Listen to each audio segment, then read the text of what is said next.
नमस्कार, महाराष्ट्र बुलेटिन मध्ये मी मनीष टेमरे आपण सर्वांचं स्वागत करतो। चला बघूया राज्यातील ठळक घडामोडी। बारामती विधानसभा मतदारसंघाचे राष्ट्रीय समाज पक्षाचे उमेदवार संदीप चोपडे यांच्या प्रचाराचा नारळ राष्ट्रीय अध्यक्ष महादेव जानकर यांच्या हस्ते कण्हेरीच्या मारुतीला वाढवून करण्यात आला। एवढ्या दिवस कण्हेरीला मारुती पवार कुटुंबियाला पावला, मात्र यावेळेस आम्हाला पावेल असं संदीप चोपडेच निवडून येतील असा विश्वास यावेळी महादेव जानकर यांनी व्यक्त केलाय। यावर्षी विधानसभेच्या निवडणुकीत राज्यात 2 अंकीय आमदारांची संख्या आम्ही नक्कीच गाठू आणि किंगमेकर ठरू असे देखील महादेव जानकर हे म्हणालेत।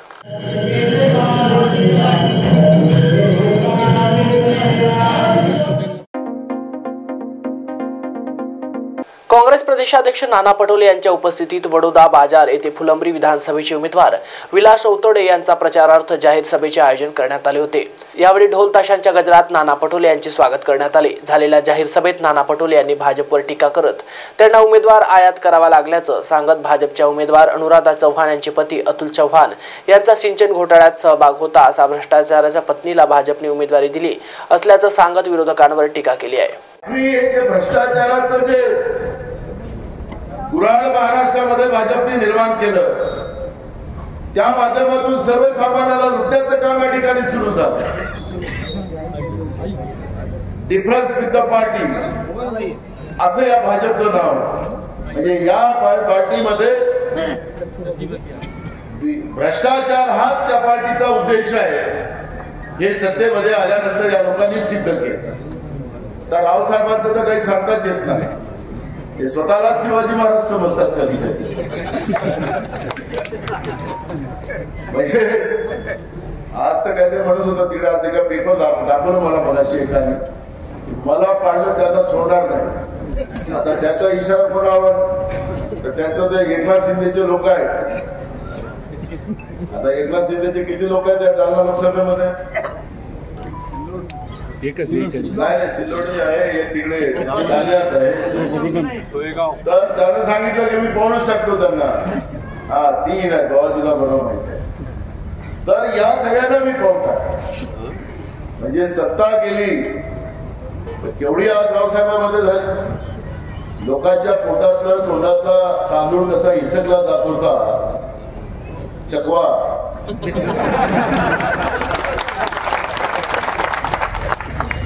पण तुम्ही लोकांनी एक चांगला निर्णय केला की लोकसभेच्या निवडणुकीमध्ये त्यांना घरचा रस्ता दाखवतो। कल्याण काळे सारखा एक जागृत नेतृत्व जालना लोकसभेमधून पाठवून लोकसभेमध्ये जालना लोकसभेच्या जनतेचा आवाज बनवून त्या ठिकाणी आपण पाठवला, त्याबद्दल आपलं मनापासून धन्यवाद त्या ठिकाणी। पण हे सगळे करत असताना महाराष्ट्रामध्ये तुमचं घरकुल असेल, श्रावणबाळ असेल, बाकीच्या ज्या शेतकऱ्यांच्या आणि सर्वसामान्यांच्या ज्या योजना होत्या या काँग्रेस पक्षाने गेल्या 50 वर्षापासून बजेटमध्ये घेऊन केलेल्या, यांच्यासारख्या बरोबर नाही केलेल्या। यांनी कोर्टामध्ये अफिडेविट दिलं नाहीये। कोर्टाने सांगितलं तुम्ही पैसे कुठून देणार, अफिडेविट द्या। आहे ना, जगजाहीर आहे ना, उघड आहे। आपण तुम्ही आम्ही सगळे बघतोय ना, जाहिराती येत आहे, अनेक दिवसापासून जाहिराती त्या ठिकाणी येत आहेत। हा पैसा जनतेचा पैशाचा लूटमार चालली ना दिवसा ढवळ्या आहे ना। अहो, ज्या माणसांनी ज्या व्यक्तींनी स्वार्थासाठी 3 पक्ष बदलले, सुरुवातीला त्या काँग्रेसमध्ये होत्या, नंतर राष्ट्रवादीमध्ये गेल्या आणि नंतर भाजपमध्ये गेल्या। आता भाजपमध्ये कशामुळे गेल्या ते नाना भाऊंनी सांगितलं त्यांच्या भाषणामध्ये।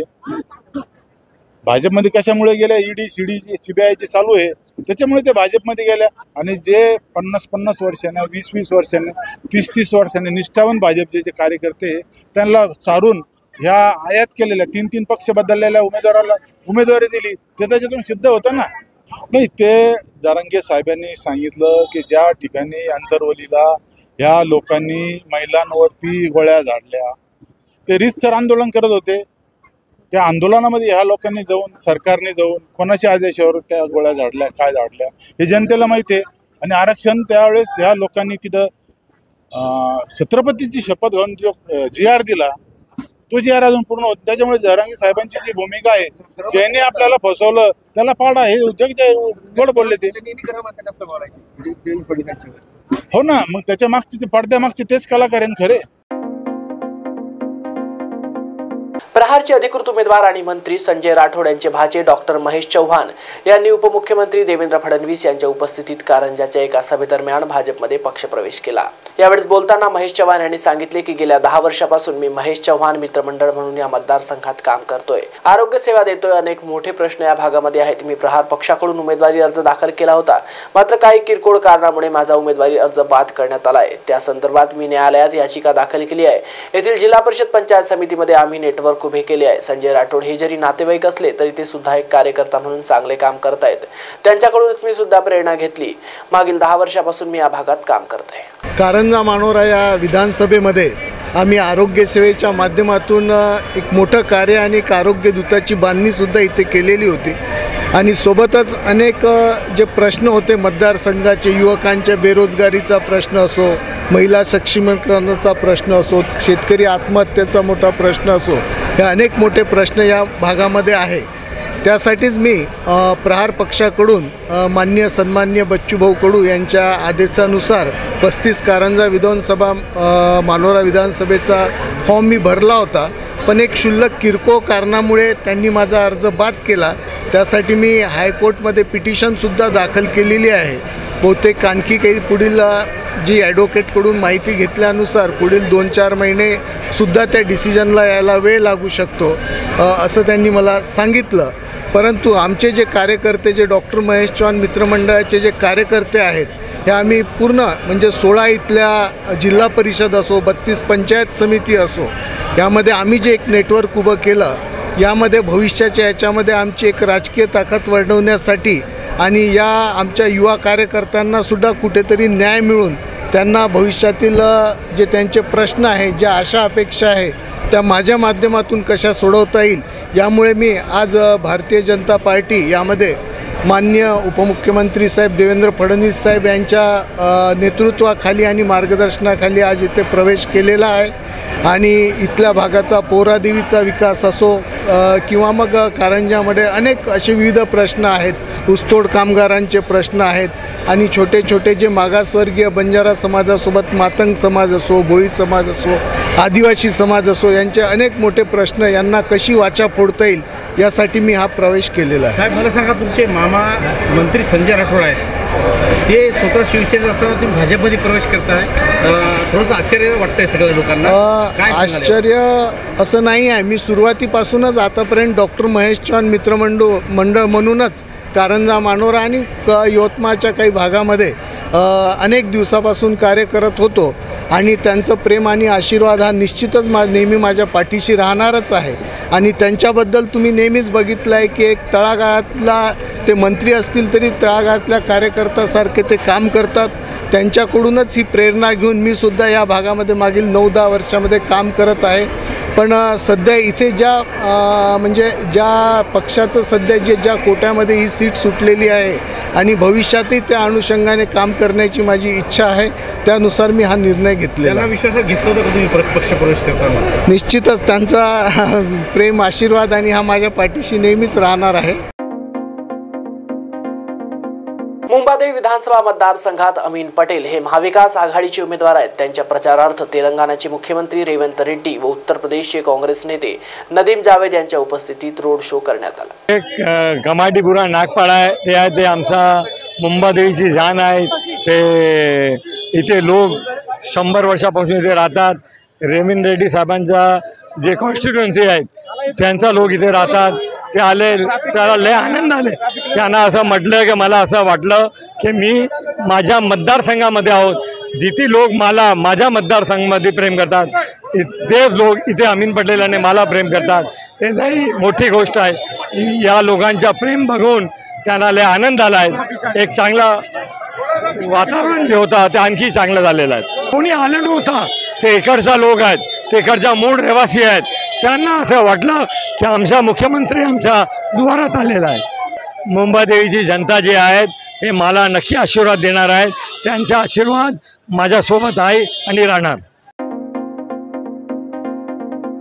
चोपडा विधानसभा मतदारसंघाचे महाविकास आघाडीचे शिवसेना उभाटाचे उमेदवार प्रभाकर सोनवाने यांनी उमेदवारी अर्ज दाखल केल्यानंतर माघारीची तारीख झाल्यानंतर मतदारसंघात प्रचारासाठी जात असताना अचानक तब्येत बिघडली आणि त्यांना हॉस्पिटलमध्ये ॲडमिट करावं लागलं। त्या कालावधीमध्ये चोपडा मतदारसंघामध्ये महाविकास आघाडीचे कार्यकर्ते पदाधिकारी यांनी मी स्वतः उमेदवार आहे असे समजून संपूर्ण मतदारसंघात प्रचार केला। त्यांचा उपकार मी कधी फेडू शकणार नाही आणि चोपडा मतदारसंघाच्या नागरिकांच्या विश्वासाला तडा जाऊ देणार नाही अशी भावना प्रभाकर सोनवाने यांनी व्यक्त केली आहे। शिवसेना ठाकरे गटाचे उमेदवार प्रभाकर सोनवाने चोपडा मतदारसंघात संपर्क कार्यालयात आल्याने कार्यकर्ते व पदाधिकारी यांनी जल्लोष केला आहे। मी प्रभाकर अप्पा गोटू सोनवाने चोपडा विधानसभा मतदारसंघातील उमेदवार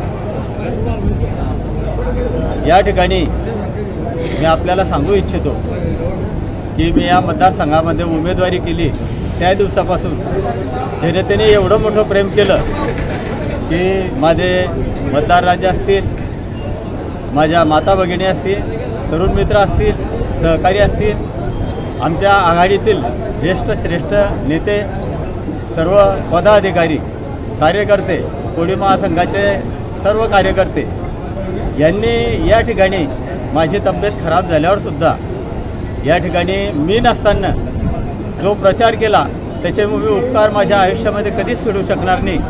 आणि या ठिकाणी मी आल्यानंतर जे मतदार राजांच्या चेहऱ्यावर उत्साह झाला आहे तो उत्साह त्यांचा गगनात न मावण्यासारखा उत्साह आहे। आणि विरोधकांनी खूप माझ्यानंतर असं षडयंत्र रचलं होतं की ते असं होणार आहे तसं होणार आहे, अफवांचं पीक पसरवत होते। त्या अफवांच्या पिकवाला मी आज या ठिकाणी उपस्थित झाल्यामुळे विराम मिळाला आहे। आणि चोपडा मतदारसंघातील ज्या संस्कृतीचा सर्वांना आमदार पाहिजे आहे त्याच पद्धतीने मी आपल्याला शब्द देईल आणि आश्वासन देईल की मी नसतानासुद्धा लोकांनी स्वतः ही निवडणूक अंगा खांद्यावर घेतली आहे आणि मी नाही तर तेच उभे आहे म्हणून या पद्धतीने प्रचार करत आहे।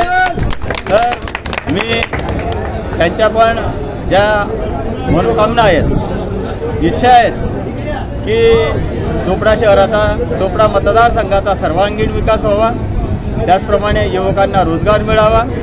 मग तो धानोरा MSCBचा सबस्टेशनचा विषय असेल किंवा चोपड्यामध्ये जे दहशत आहे ही कशी कमी होईल या माध्यमातून मी त्यांनी ज्याप्रमाणे माझ्यावर विश्वास ठेवून या ठिकाणी मला सहकार्य मदत केलं मी सुद्धा विश्वासाला तडा जाऊ देणार नाही। आणि शेवटी असं सांगेल की मी ज्या वेळेला मला तर सर्वांनी भरभरून आशीर्वाद देतच आहेत आणि नक्की देतील तर मी आश्वासन देतो आपल्याला की आपल्याला जळगावला यावं लागणार नाही, मी चोपड्यालाच वास्तव्याला येईल।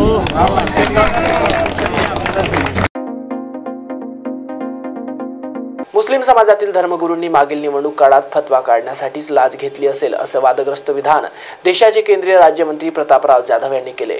त्यांनी मेहकर येथे आयोजित पत्रकार परिषदेत त्यांनी हे विधान केले। राज्यामध्ये सध्या विधानसभा निवडणुकीचे वारे वाहू लागले आहेत। उमेदवाराचा प्रचार अंतिम टप्प्यात आहे। अशा वेळेस देशाचे केंद्रीय राज्यमंत्री प्रतापराव जाधव यांनी बुलढाणा जिल्ह्यातील मेहकर येथे आयोजित पत्रकार परिषदेत वादग्रस्त विधान केले।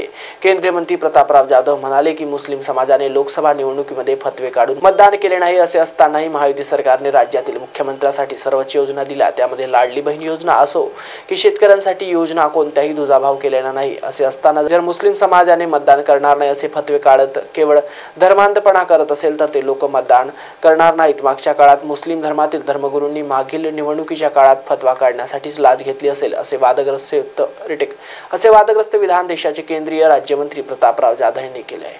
हे बघा, मागच्या काळामध्ये मुस्लिमांना जे काही फतवे निघाले, आज आम्ही जाहीर भाषणातून म्हणतो की ज्यांनी फतवे काढलेत त्यांनी कधी मुसलमानाला 1 रुपयाची मदत केली। आज आमच्या महायुतीनं जेवढ्या योजना काढल्यात, लाडकी बहीण असेल, शेतकऱ्याची मदत असेल, त्या सगळ्या मुसलमान लोकांना आम्ही दिल्या नाही। आम्ही मुसलमान लोकांना बाजूला ठेवलं आणि याची जाण जर त्याला असेल तर ते लोक नक्की मतदान या ठिकाणी त्यांचं जर आलं असेल, त्यांना त्यांचं देशाचं प्रगती त्यांना दिसत असेल, विकास दिसत असेल, स्वतःच्या होणारा फायदा त्यांना दिसत असेल तर ते लोक त्या ठिकाणी निश्चित मतदान करतील। पण केवळ त्यांच्या डोक्यात जर नुसता धर्मांधपणा जर घुसलेला असेल ते लोक करणार। आता धर्मगुरूंनी त्यांच्या धर्माचा प्रचार प्रसार, धर्माचं संरक्षण हा त्यांना करण्याचा पूर्ण अधिकार आहे। आपल्या देशाच्या लोकशाहीनं प्रत्येक धर्माला त्यांच्या धर्माच्या याच्यानुसार रीतिरिवाजानुसार वागण्याची पूर्ण मुभा या ठिकाणी दिलेली आहे। आपला देश हा सेक्युलर देश म्हणून आणि सर्व धर्म समभाव पाळणारा देश म्हणून आपल्या घटनेमध्ये बाबासाहेबांनी तसं आपल्या सर्व लोकांना सांगून ठेवलेलं आहे। पण हे धर्मगुरू जे आहेत हे तर एकतर यांनी त्या ठिकाणी या ज्यांच्यासाठी फतवे काढलेत त्यांच्याकडून काही लाच घेतली असेल किंवा त्यांच्याकडून काही त्यांनी हे केलं असेल आणि केवळ हा एक धर्मांध किंवा धर्माला मानणारा हा मुस्लिम वर्ग आहे आणि म्हणून त्यांच्या या भावनाचा त्यांनी गैरवापर राजकारणासाठी केला, हे अतिशय चुकीचे आहे. महाराष्ट्र बुलेटिन मध्ये आज एवढंच. बातम्यांचा प्रवाह असा सुरू राहील. अधिक माहितीकरिता बघत राहा महाराष्ट्र T24.